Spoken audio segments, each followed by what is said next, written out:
آپ سن رہے ہیں جستجو کا سفر۔ پرندوں کے جھنڈ دیکھنا عبداللہ کا پسندیدہ مشغلہ تھا۔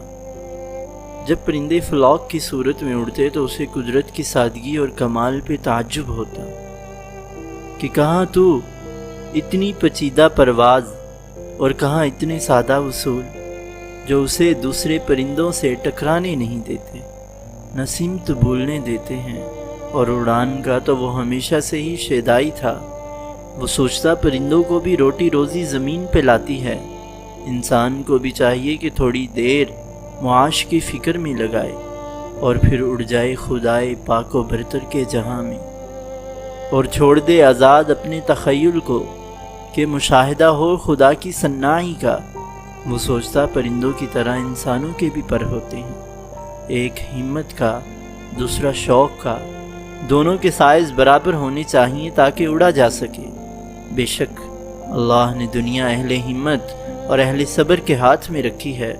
عبداللہ سوچتا ایک چھوٹا سا بارٹیل کوڈ وٹ پرندہ بر اعظموں کا سفر بلا تھکان بلا رکے کر لیتا ہے۔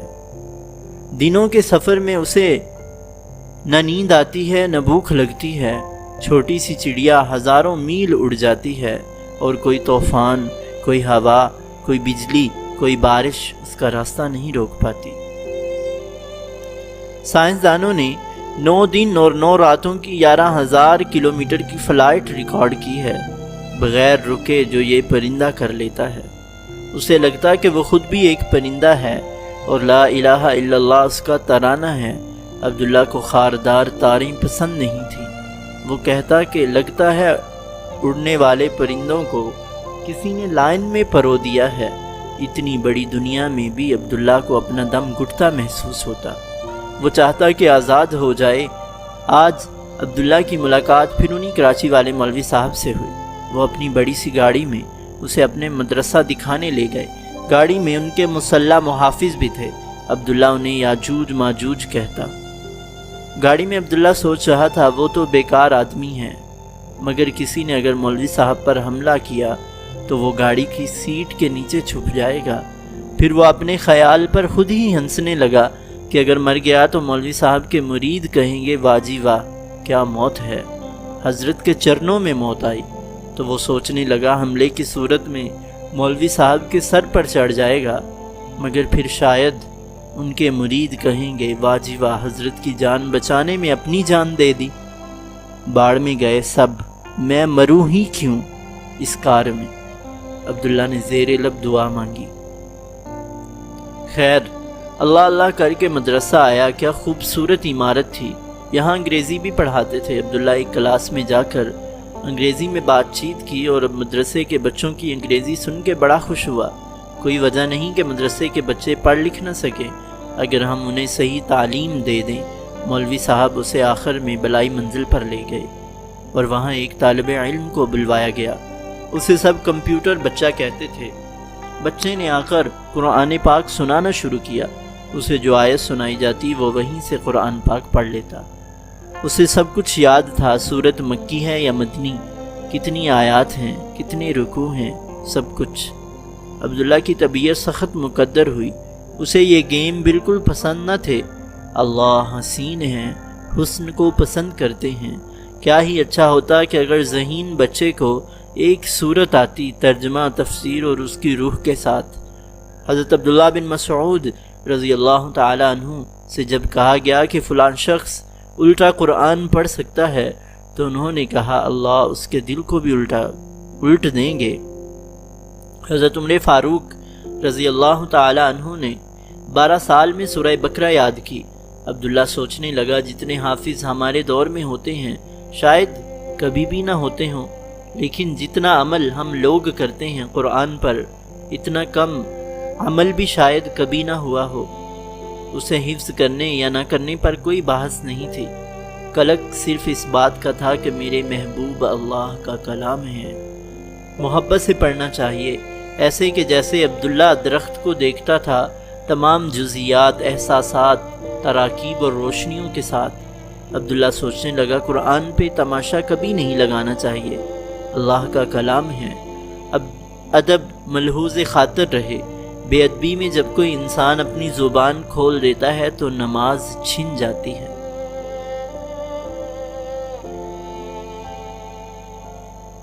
عبداللہ سوچنے لگا کہ علم کا آغاز خاموشی سے ہوتا ہے، کہ بولے نہیں استاد کے سامنے، یہ خاموشی بڑی چیز ہے، یہ رب کی توجہ حاصل کر لیتی ہے۔ یہ وہ خاموشی ہے جو غار حرا میں 200 سال بعد وہی کھینچ لائی۔ یہ وہ خاموشی ہے جو غار ثور میں رسالت پناہ اور صدیق اکبر رضی اللہ تعالیٰ عنہ کے درمیان تھی، اور یہ وہ خاموشی ہے جو آنسو بن کے اس بے بس و کمزور شخص کی آنکھوں سے گرتی ہے جو کسی کم ظرف کے آگے دستے سوال نہیں رکھتا۔ وہ باتیں جو خاموشی میں کی جاتی ہیں بولنے والے اس کا پرتو بھی نہیں پا سکتے۔ بندہ خاموش ہوتا ہے تو قدرت بولتی ہے۔ یہ چرند پرند، یہ پھول بوٹے، یہ آبشار اور جھرنے، یہ پہاڑ ہوائیں سب بولتے ہیں، باتیں کرتے ہیں، بس بندہ خاموش رہتا ہے۔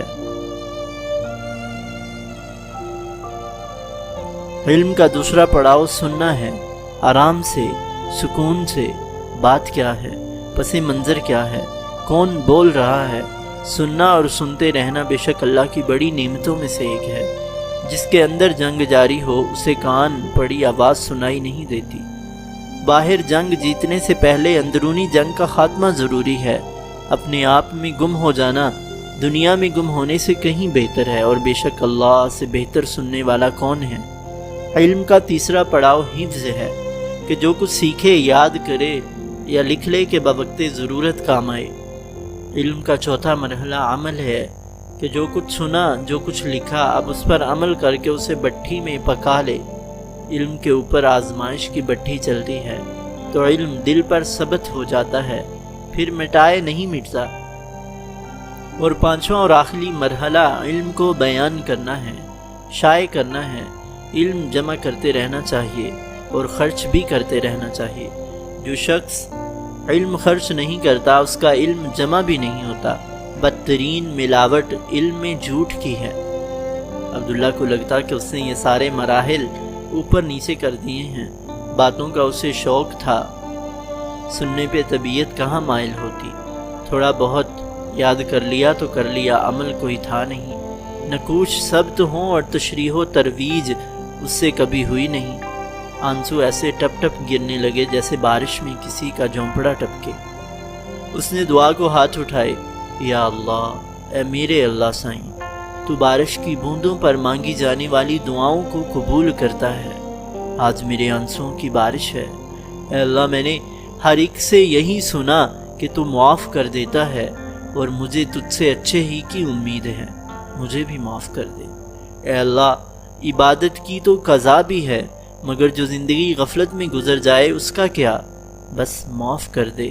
اے اللہ، میں ان تمام گناہوں سے معافی اور تیری بخشش چاہتا ہوں جو گناہ میں نے اب تک کی زندگی میں کر کے توبہ کی تھی، اور پھر اپنے شامت نفس سے دوبارہ انہی گناہوں میں مبتلا ہو گیا۔